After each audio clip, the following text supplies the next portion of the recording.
Tuhan bersamamu. Dan bersama rohmu. Inilah Injil suci menurut Markus. Dimuliakanlah Tuhan.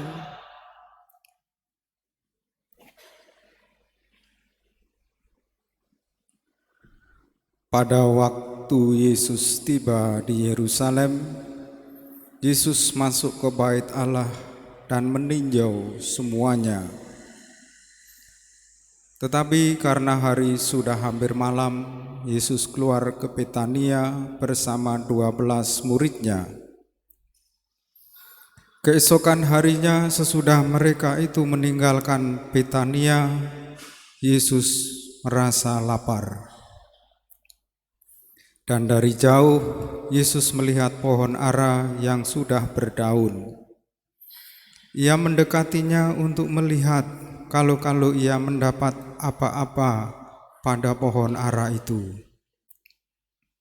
Tetapi waktu itu tiba di situ, Yesus tidak mendapat apa-apa selain daun-daunnya, sebab memang bukan musim buah ara. Maka Yesus berkata kepada pohon itu, "Jangan lagi seorang pun makan buahmu selama-lamanya." Ucapan itu terdengar pula oleh para murid. Maka Yesus dan murid-muridnya tiba di Yerusalem. Sesudah masuk ke bait Allah, mulailah Yesus mengusir orang-orang yang berjual beli di halaman bait Allah. Meja-meja penukar uang dan bangku-bangku pedagang merpati dibalikkannya, dan ia tidak mengizinkan orang membawa barang-barang melintasi halaman bait Allah. Lalu ia mengajar mereka, "Bukankah ada tertulis, rumahku akan disebut rumah doa bagi segala bangsa? Tetapi kalian telah menjadikannya sarang penyamun." Imam-imam kepala dan ahli-ahli Taurat mendengar tentang peristiwa itu. Maka mereka berusaha untuk membinasakan Yesus.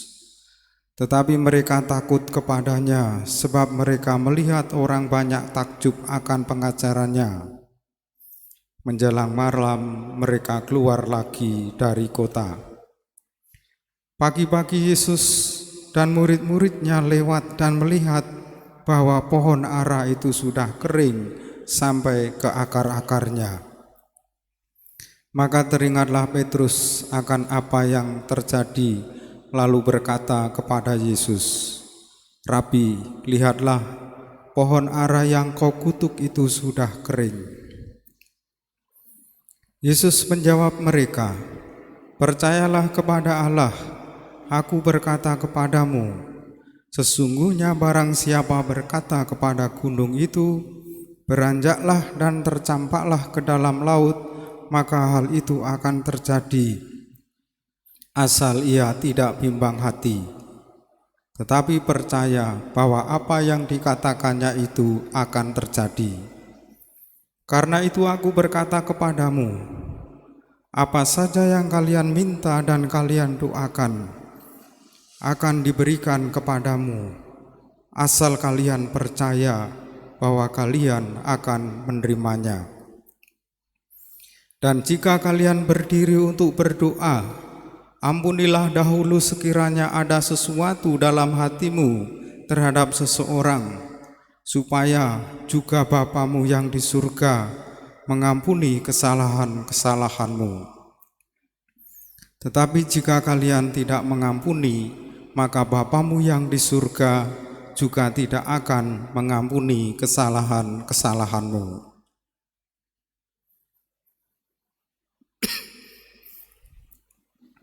Demikianlah sabda Tuhan. Terpujilah Kristus.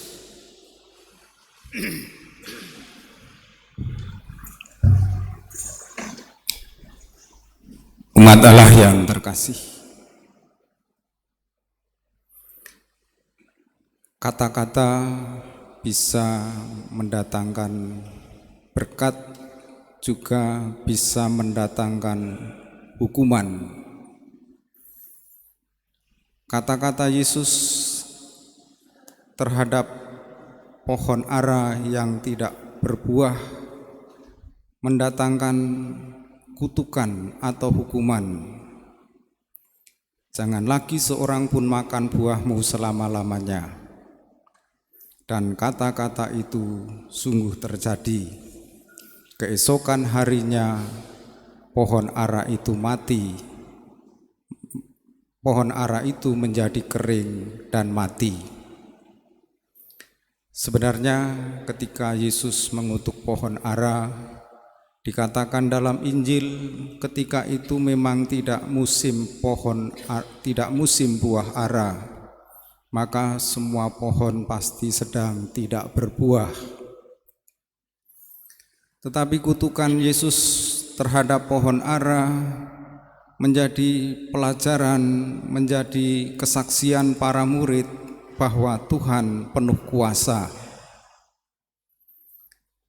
Kita yang berkata-kata harus mendatangkan iman bagi orang lain, mendatangkan pengharapan bagi orang lain, pun dalam doa-doa kita.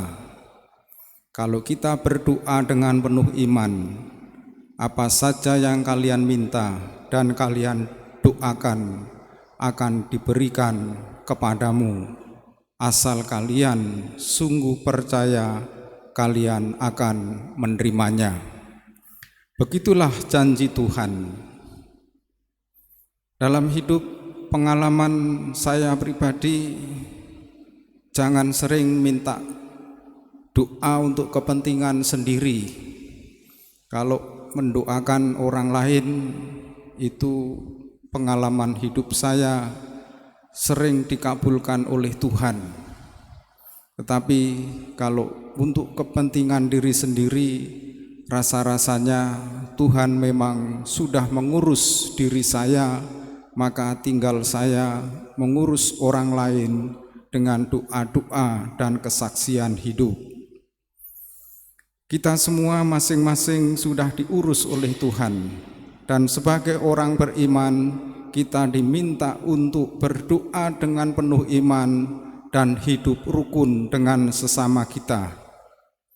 Maka kalau kita masuk ke rumah doa, ke bait Allah ini, ada sesuatu yang mengganggu hatimu terhadap sesamamu, terhadap keluargamu, ampunilah pada kesempatan ini, supaya persembahanmu diterima, doamu diterima, dan Bapamu di surga mengampuni kesalahan-kesalahanmu.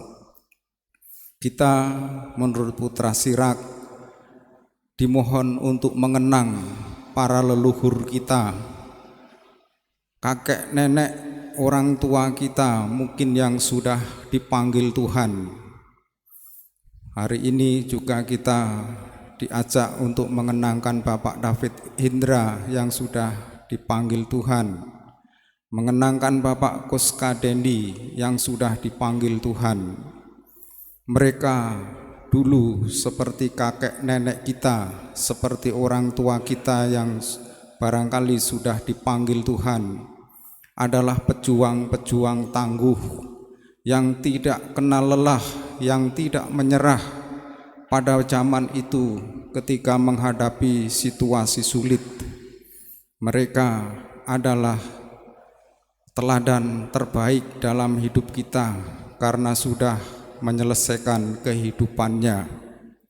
Dan bagi orang-orang yang mengenang para leluhurnya dalam doa-doa, keturunannya akan diberkati dalam perjalanan hidup. Mari kita hidup rukun dengan sesama kita. Mari kita berdoa dengan iman, supaya hidup kita terus berbuah, tidak berdasarkan musim, tetapi berbuah terus-menerus. Dan buah-buah kehidupan kita harus bersifat tetap dan kekal, sebagai bekal perjalanan hidup kita menuju Allah seperti para leluhur kita yang kita kenang dalam doa, dalam cerita yang indah yang bisa menjadi teladan dalam hidup kita. Kita satukan doa-doa kita bersama persembahan di altar.